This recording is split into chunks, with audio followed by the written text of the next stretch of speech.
আজকের ভিডিওটা সেই সমস্ত বোন কিংবা দিদিদের জন্য যারা সংসার জীবনে স্বামীর কাছে একবার ঠকে যাবার পরে নিজেদের জীবনটাকে শেষ বলে মেনে নিয়েছে।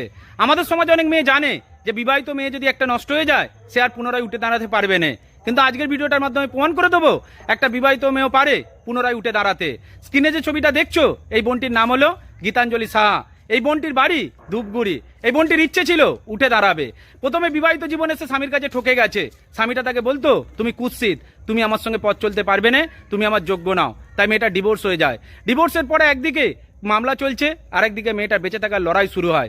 মেয়েটার মা মেয়েটাকে জিমে ভর্তি করে ডাক্তারের পরামর্শ নিয়ে, কিন্তু সেখানেও মেয়ে বাধার সম্মুখীন হয়। মেয়েটার বাঁ হাতটা অকেজো হয়ে পড়ে, একটা গ্লাস জল পর্যন্ত মেয়েটা চাগাতে পারতো না। কিন্তু মেয়েটার মধ্যে ছিল উদম্য সাহস আর বিশ্বাস। কিন্তু মেয়েটা সর্বশেষ জয়ী হয়। যে হাত দিয়ে সে এক গ্লাস জল চাগাতে পারতো না সেই হাতেই পাওয়ার লিফটিং করে মেয়েটা ভারতবর্ষের বুকে সোনা জিতেছে। সুতরাং একটা মেয়ে যদি পারে শেষ দিন পর্যন্ত লড়াই করে ঠিক জিতে যাবে। স্বামীর কাছে হেরে যাওয়াটা জীবন নয়। স্বামীর কাছে হেরে যাওয়ার পরে একটা মেয়ে পুনরায় উঠে দাঁড়াতে পারে যদি সে নিজের উপরে বিশ্বাস রাখে। এটাই তার জলজন্ত উদাহরণ। ভালো থাকবেন প্রত্যেকে।